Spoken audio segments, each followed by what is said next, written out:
Fala meu povo, hoje é segunda-feira, sejam bem-vindos a mais um vídeo aqui no meu Bahia. Uma segunda-feira maravilhosa após triunfo ontem no Clássico Bavi. O Bahia venceu por 2-0. Tem vlog aqui já no canal dessa partida, inclusive se você não viu vai conferir, é o último vídeo antes desse. No vídeo de hoje a gente vai falar mais sobre essa partida, eu quero fazer uma análise, quero trazer alguns pontos com vocês sobre a partida e também sobre a coletiva do técnico Rogério Ceni, onde ele dá pistas ali sobre reforços, junta exatamente com aquilo que eu tô apurando, e eu quero trazer essas informações para vocês também, além claro do Biel, que recebeu proposta para deixar o Bahia. Vocês já devem ter acompanhado aí antes do Clássico, no final de semana, e ele falou sobre isso na zona mista. Quero trazer um ponto também em relação a isso. Então meu povo, semana pós-triunfo, Clássico Bavi, já conto muito com o teu like no início desse vídeo, mas deixa muito like aqui nesse vídeo para ajudar o canal e também o nome do Esporte Clube Bahia. E eu peço aqui que você se inscreva para você me ajudar a chegar a 6 mil inscritos e para você, torcedor, não perder nenhum conteúdo. Sempre que sair vai ser o primeiro a ser notificado. Já deixa o botão, já clica no botão do gostei, já clica no botão de se inscrever. Meu nome é José Victor, para quem ainda não me conhece, sou produtor de conteúdo aqui do meu Bahia e vamos começar esse vídeo para a gente não perder tempo falando primeiro sobre a partida de ontem, sobre o Clássico, e depois eu trago as informações sobre o mercado de transferências. Vamos falar sobre o jogo.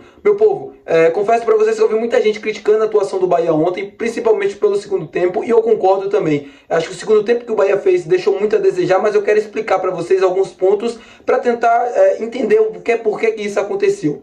Primeiro tempo, o Bahia entra com a escalação, assim como eu cravei, no pré-jogo, exatamente como eu disse, com Tassiano e Everaldo no ataque. O time começa jogando bem, ocupando o campo de ataque do Vitória, chegando com perigo, explorando bem as laterais, incomodando mesmo o time do Vitória, criando situações. O Everton Ribeiro faz o gol ali mais ou menos uns 15 minutos do primeiro tempo, depois logo tem que substituir, e depois dali pra mim eu acho que o time se perde um pouco, eu acho que o time desorganiza um pouco. Era um Bahia que continuou bem na partida, continuou fazendo um bom primeiro tempo, mas teve uma queda ali nos minutos finais. O Tassiano entrou fazendo a função do Everton Ribeiro ali depois que ele saiu, e acho que não foi bem. Não porque que o Tassiano não consegue fazer ou não é um bom jogador, mas porque ele já estava tão acostumado a jogar no ataque lá na frente que parece que desacostumou a jogar naquela função.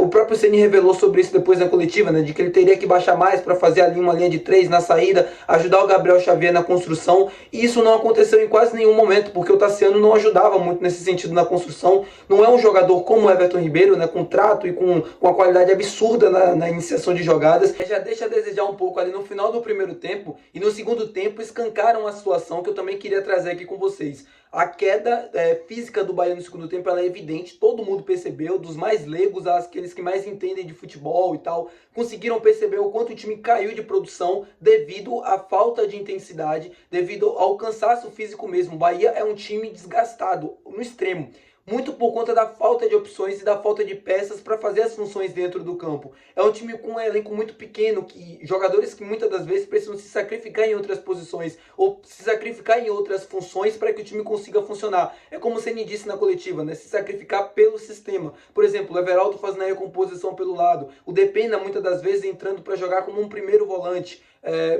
O Iago precisando entrar ali no meio de campo. É um time com elenco curto, com elenco pequeno e que precisa ser muitas das vezes sacrificado em outras funções para que o time consiga continuar funcionando e rendendo. E isso, com o acúmulo de jogos nas últimas semanas, fez com que o desgaste físico da equipe aumentasse muito, que o Bahia fosse uma equipe muito desgastada. E o Ceni no segundo tempo, acho que não foi nem iniciativa dele recuar o time, jogar um pouco mais atrás, explorar os contra-ataques, mas o time naturalmente cansou e teve que se postar dessa maneira, sem a posse da bola, mais uma vez mudando a característica do time. Eu sempre comento aqui com vocês, o Bahia é um time que começa jogando de um jeito e na maioria das vezes termina de outro, porque muitas das vezes não tem peça para conseguir sustentar o jogo inteiro. Isso é um problema, mas de acordo com o que o time tem, com aquilo que a gente tem de material nesse momento para trabalhar, é o único jeito da equipe conseguir os triunfos. Então o Bahia se posta um pouco mais atrás, se defende, escolhe se defender sem a bola e explora os contra-ataques, porque sabia que o Vitória iria crescer, o Vitória cresce, o Vitória tem volume a um certo momento ali do jogo, não é um time tão perigoso assim, porque não tem uma qualidade técnica muito alta, então incomoda, mas não é aquele incômodo de meu Deus, vamos tomar o gol aqui a qualquer momento. Acho que o Bahia chega a flertar um pouco com o empate devido ao cansaço e à desatenção e tal, mas não é que o Vitória mereceu ganhar aquele jogo, mereceu o empate, como eu vi muita gente falando. No meu ponto de vista, não. É um time que teve mais a bola, é um time que ocupou mais o campo de ataque, mas não teve a qualidade suficiente para conseguir criar as diversas situações de gol. Teve uma bola na trave, mas depois disso eu não me recordo de outras oportunidades. Tem uma defesa ali do Marcos Felipe, mas não é aquele time que criou inúmeras finalizações no segundo tempo e que o gol não saiu por uma obra divina. Não, isso não aconteceu. Então o Bahia se fecha atrás, escolhe os contra-ataques e consegue no contra-ataque finalizar o jogo, né? Fazer o segundo gol e sacramentar ali o triunfo. Poderia ter saído antes? Poderia. Eu acho que o Bahia ficou sem escape no segundo tempo. O Bahia não conseguiu contra-atacar. Se você escolhe jogar sem a bola, você precisa também acertar nos contra-ataques, porque você vai ter as oportunidades. E o Bahia não conseguiu fazer isso. Então fez com que o Vitória permitiu, né? Com que o Vitória tivesse mais volume, a depender ali no segundo tempo, mesmo sem ser tão massivo assim, mas conseguiu ter volume. Mas é isso. Conseguimos segurar bem o placar, conseguimos o triunfo, que era o mais importante. Eu costumo dizer que clássico não se joga, clássico se ganha. Você pode jogar mal, mas você precisa vencer. E o Bahia conseguiu fazer isso no segundo tempo. Então, a gente sabe que tem muitas coisas a evoluir. Acho que essa semana cheia vai dar um pouco mais de fôlego para o time, né? Muito mais energia para os próximos jogos, para que o time consiga sustentar um pouco mais o jogo e consiga sofrer menos, né? Que é aquilo que a gente mais deseja. Bom, vamos falar agora sobre o mercado de transferências. Como eu falei para vocês, o Ceni acabou dando uma pista ali na coletiva. Eu vou colocar os trechos que eu quero comentar aqui com vocês no vídeo de hoje, para a gente entender e para vocês também conseguirem entender tudo aquilo que eu estou dizendo. Então, escuta aí o que o Ceni falou e eu depois eu trago aqui para vocês as informações. A gente até pela cara, por exemplo, você tem o volante, o Caio é um volante construtor que marca relativamente pouco perto de outros volantes no Brasil e que constrói muito com relação à maioria. Mas você não tem como mudar muito a característica. Nesse momento não há, mesmo com a semana vazia, você não tem uma opção de dizer, não, eu quero ser defensivo, eu quero colocar Rezende e Nico de volante na frente. Você não tem esses jogadores. Então você tem que treinar diante daquilo que as peças que você tem. Qualquer um que eu colocar ali. Você pode escolher o Iago, Depena, que já jogou nessa função, e o Caio. E a característica deles é jogar, né? Na do Jean Lucas, nós praticamente nem temos um substituto direto pro Jean Lucas, né? Depena ou Everton Ribeiro. Qual é a característica dos dois? É jogo. Então nós temos que treinar dentro das características que nós temos. Não adianta querer muito falar, não, mas vamos trocar o sistema. Gente, se os volantes todos jogam, os que tem. Você não tem como, você tem como tentar ajustar em matéria coletiva a aproximação das linhas e tentar se defender daquela maneira. Mas você não pode trocar radicalmente, né? Você começa, quando tem ausência de jogadores por lesão, o Oscar, o que ele tinha de bom, né? Esse ataque é o espaço curto. Infelizmente nós perdemos esse jogador. Então assim, a ausência de peças, às vezes você quer fazer. Eu entendo também que muitas vezes precisa dar velocidade, mas nós não temos. Aí você tem garotos na base que pode fazer isso. Você pega o Thiago, que hoje estava no banco, o Juan Pablo, que foi cortado, pode. Mas é muito difícil você lançar um garoto em detrimento a um jogador que já está trabalhando mais tempo com a gente. Então, assim, por isso que nós também temos que treinar, porque eles podem entrar, fazer uma grande jogada, um grande jogo, mas eles ainda precisam se adaptar ao sistema de jogo. Bom, meu povo, vamos lá, vamos falar sobre isso agora. Eu sempre comento aqui com vocês, e quem é inscrito aqui no canal já percebeu que o Bahia está buscando jogadores para as posições do meio de campo. Como assim posições para o meio de campo? Todas as funções do meio de campo. Jogadores que consigam fazer, né, ser versáteis, como a maioria dos jogadores desse elenco é, mas que consigam fazer praticamente quase todas as funções do meio de campo do Bahia. O Bahia entende e sente uma carência naquele setor. O CN, um dos trechos que eu coloquei para vocês, mesmo fala, a gente praticamente não tem um substituto para o Jean Lucas. Ele reclama a todo momento de falta de jogadores com características defensivas para a equipe. Tudo bem, a gente tem o Rezende e tem o Acevedo que vão voltar, mas se vocês entenderem e repararem bem nas características desses jogadores, vocês vão perceber aonde o Ceni quer chegar. O Rezende é um atleta que marca muito bem, que tem características defensivas, mas pega no sentido de construir. Então é como se o time tivesse uma carência também nesse sentido. O Acevedo é um jogador que tem essa característica, ele é um volante mais marcador, um volante mais defensivo, mas também sabe construir, mas não tem aquela excelência que a gente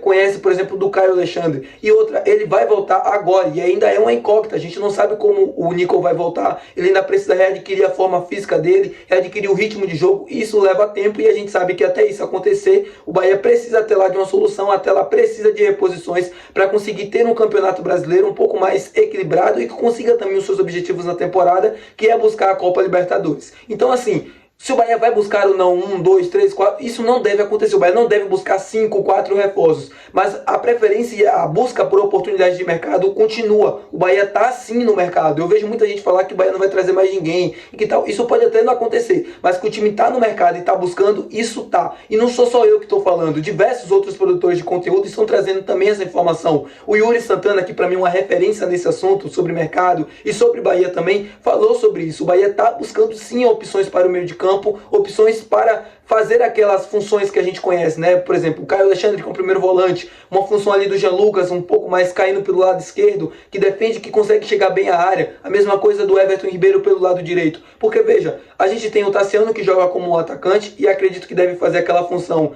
até o final da temporada, mas a gente não tem um substituto, por exemplo, para o Caio Alexandre à altura. A gente não tem um substituto para o Jean Lucas. Você precisa improvisar, na verdade, um jogador para aquela função, que é o Iago Boduch. Então, um jogador com características parecidas do Jean Lucas, óbvio que o time está buscando no mercado e óbvio que, se encontrar, deve tentar fazer a contratação. Jogadores que consigam fazer, por exemplo, a função do Cauli, que hoje a gente não tem praticamente ninguém. A gente tem apenas o Cauli e o Biel que faz isso, mas quando o Biel precisa jogar pelo lado direito, você já perde uma substituição para o ataque. Entendem onde eu quero chegar? Faltam opções para o meio de campo, assim, faltam opções claras de jogadores para fazer a função que eles conhecem. Porque na maioria das vezes a gente precisa improvisar para fazer essa recomposição. Então, ele reclamou sobre pressas no meio de campo e de diversas outras coisas também. E explica o que eu quero sempre comentando aqui com vocês, que a gente está buscando sim oportunidade de mercado para jogadores no meio de campo, tá bom? Vamos falar sobre o Biel também. O Biel, como eu falei para vocês, recebeu proposta no sábado, né? Foi revelado pelo Globo Esporte. Essa proposta que ele recebeu do Atlanta, do New York, eu ia falar do New York City, eu tô viajando, dos Estados Unidos, que disputa a MLS, 8 milhões de dólares, e o Bahia recusou. É um ótimo recado de como o Bahia está se comportando dentro do mercado, né? Em relação do que foi há anos anteriores. É um time que sabe como vender e sabe que 8 milhões de dólares, pelo que o Biel pode valer futuramente, é muito pouco. E o Biel falou sobre isso na zona mista. Ele disse: Cadu, eu quero ficar. Ele revelou, na verdade, isso. Eu vou colocar o vídeo para vocês agora. Cara, eu fico muito feliz pela proposta. Eu acho que meu trabalho individualmente... Fico feliz pela proposta, mas sempre falei, Cadu, estou muito bem no Bahia, o clube me adora, a torcida, graças a Deus, me apoia também. E foi um dos fatores para me ficar. Tenho minha filha crescendo, acho que mudar de país agora não seria bom para mim. Então eu falei, Cadu, eu quero ficar. Então ele me deu confiança para ficar, o grupo se apoia em mim, acredita em mim. Então meu desejo foi ficar aqui. Aí, meu povo, para vocês verem o Biel falando, né, sobre essa proposta que ele recebeu da equipe dos Estados Unidos. Eu achei muito importante ele falando, né, Cadu, quero ficar, Cadu, gostaria muito, porque é um cara, primeiro, que tem identificação com a torcida, identificação com o clube. Todo mundo adora o Biel, o staff, o treinador, a torcida, o grupo City, todo mundo acredita muito no potencial dele, no que ele pode valer futuramente. Então, importante essa decisão dele, porque, como ele mesmo disse na entrevista, né, ele tem família, ele tem uma filha pequena. Uma mudança de país agora, nesse momento, não é nada interessante para um jogador como ele, com uma situação, né, com família, com filho e tal, mesmo que financeiramente seja melhor, mas quando você coloca o peso ali na balança, não acaba fazendo ele escolher outros caminhos. Então, é importante a gente contar com o Biel até o final da temporada. Acredito que ele não vai sair até o final da temporada, até pro ano que vem. Acho que o Biel pode ficar por aqui, porque é um cara que tem muito ainda a construir, ainda tem muito a se provar aqui dentro do Bahia, muito a evoluir e valer futuramente, tá bom, meu povo? Espero que vocês tenham gostado do vídeo. Se você gostou, não se esquece de deixar o seu gostei, não se esquece de se inscrever, que é muito importante. Muito obrigado por assistir o vídeo até aqui, e é nóis, né? Até amanhã, até daqui a pouco, na verdade, né? Eu devo trazer mais vídeos aqui no canal, mas enfim, até qualquer momento, até qualquer hora, que a gente deve estar sempre trazendo notícias e informações aqui pra vocês sobre o Bahia, tá bom? Muito obrigado, valeu, tchau!